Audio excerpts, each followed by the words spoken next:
Surat fire વિભાગની તાબડતોડ કાર્યવાહી, 2 દિવસમાં 12 હોસ્પિટલ અને 15 થિયેટર કર્યા સીલ. રાજકોટ ગેમ ઝોન અગ્નિકાંડ બાદ સુરતનું સરકારી તંત્ર સફાળું જાગ્યું છે. શહેરમાં રવિવારે રાતથી શરૂ થયેલી ફાયર એનઓસી અને બીયુસી પરમિશન વિનાની તથા અન્ય ખામીઓ મળી આવે તેવી મિલકત સીલ કરવાની કામગીરી ચાલી રહી છે. ત્યારે ફાયર વિભાગ દ્વારા 2 દિવસમાં દુકાનો, ટેક્સટાઇલ માર્કેટ સહિતની જાહેર જગ્યાઓ પર સીલ મારવાની કામગીરી હાથ ધરવામાં આવી હતી. સુરતમાં અગાઉ તક્ષશિલા અગ્નિકાંડ જેવી ઘટના બની હતી, ત્યારે રાજકોટમાં પણ ગેમ ઝોનમાં અગ્નિકાંડ થતાં ફરી એક વખત સુરતની ઘટનાની યાદ તાજી થઈ ગઈ છે.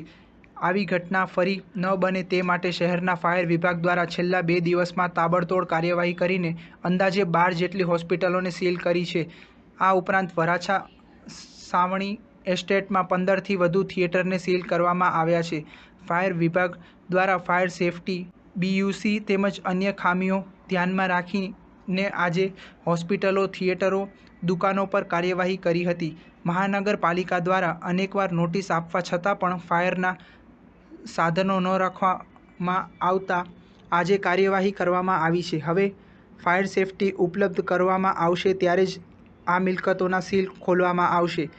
ઉલ્લેખનીય છે કે બુધવારે પણ શહેરમાં સીલ મારવાની કામગીરી કરવામાં આવી હતી. જોકે વરાછા ઝોનના પૂણા વિસ્તારમાં એક સ્કૂલને સીલ કરતા ભારે હોબાળો થયો હતો. સ્ટાર ન્યૂઝ 7 હંમેશા સચ્ચાઈની સાથે.